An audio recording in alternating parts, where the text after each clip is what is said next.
اهلا بحضراتكم مره ثانيه في الريمونتادا.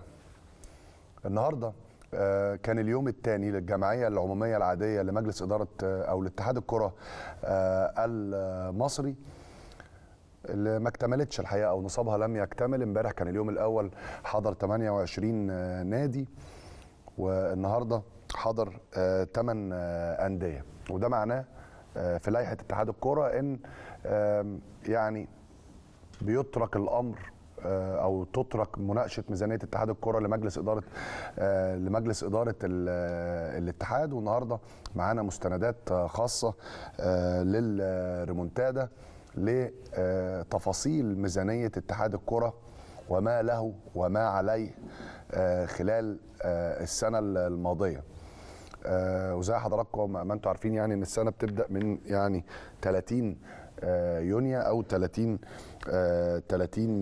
6، واللائحه والقانون بيقول ان طالما لم تكتمل الجمعيه العموميه او لم يكتمل نصابها بيترك الامر ويبقى تفويض لمجلس اداره اتحاد الكره لاعتماد الميزانيه. الحقيقه لما تخشوا تشوفوا التفاصيل او تفاصيل ميزانيه اتحاد الكره هتلاقوا ان يعني في حاجات كتيره جدا لازم تتظبط. يعني دي طبعا مستندات خاصه للميزانيه اللي تم مناقشتها، وده تقرير مراقب الحسابات لدى اتحاد الكره. وعايز استعرض مع حضراتكم يعني اهم النقاط او اهم الملاحظات اللي يعني دونها مراقب الحسابات لدى اتحاد الكره. واحده من اهم الحاجات اللي انا شفتها ان الراجل كاتب، مراقب الحسابات كاتب في تقريره او الملاحظات ان اتحاد الكره لديه ملابس وارده من شركه بيوما العالميه دون وجود علاقه تعاقديه سوى خطاب نوايا، ويبدا من 1 يناير 2019 حتى 31 ديسمبر 2022. يعني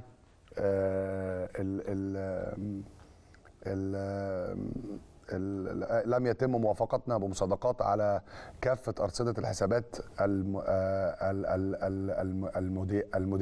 المدينة والدائنة على السنة المالية المنتهية في 30 يونيو 2022.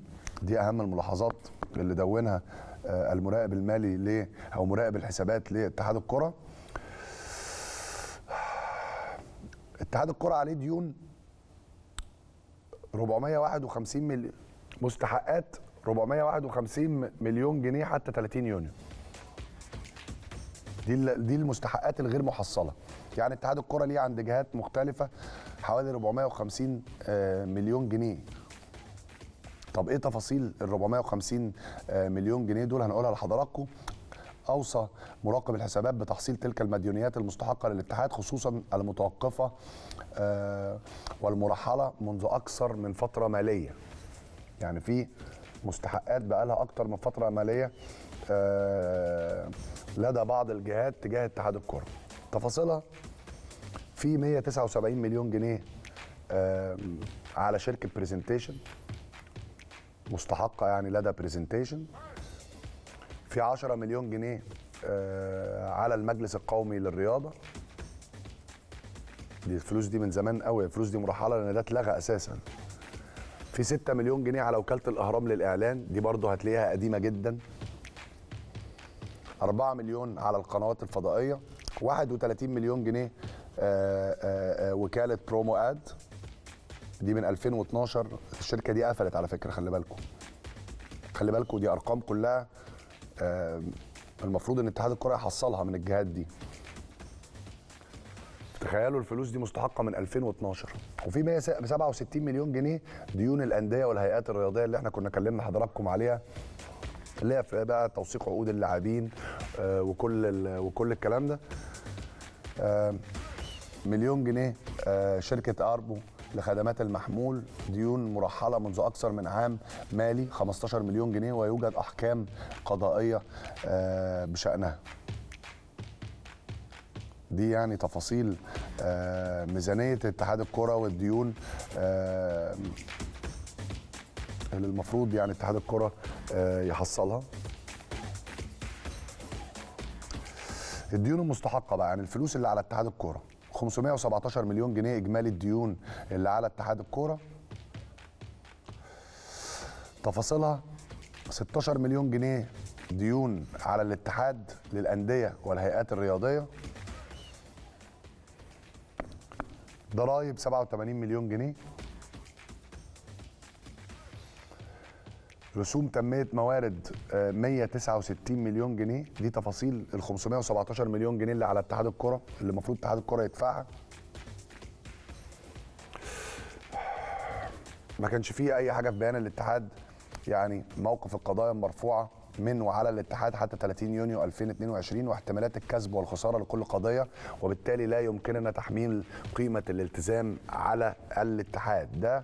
دي تفاصيل تقرير المراقب المالي او مراقب الحسابات لدى اتحاد الكره بعد اطلاعه على الميزانيه اللي تم تفويض يعني الجمعيه العموميه لمجلس اداره اتحاد الكره بمناقشه الميزانيه. لو رجعتوا للكلام يا جماعه هتلاقوا ان جهات ليها فلوس عند جهات، وجهات تانية ليها فلوس عند جهات تانية، وجهات تالتة ليها فلوس عند جهات رابعة. والحقيقة أنا شايف إن القصة دي محتاجة تنظيم.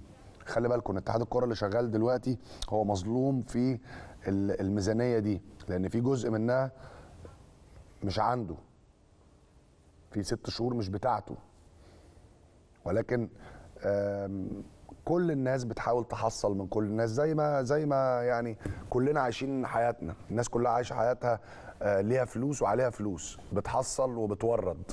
هو ده نفس الكلام يعني ما بين الجهات وبعضها. كل جهه ليها عند جهه اخرى، سواء انديه او اتحاد كوره او قنوات فضائيه او ضرائب او مجلس القومي للرياضه، كلها جهات ليها فلوس عند بعض، وكلهم عندهم يعني قسم كده بتاع كولكشن او بتاع تحصيل.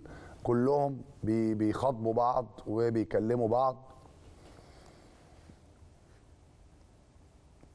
وده اللي نتج عنه يعني او نتجت عنه الجمعيه العموميه اللي النهارده كان يومها الثاني اللي حضرها 8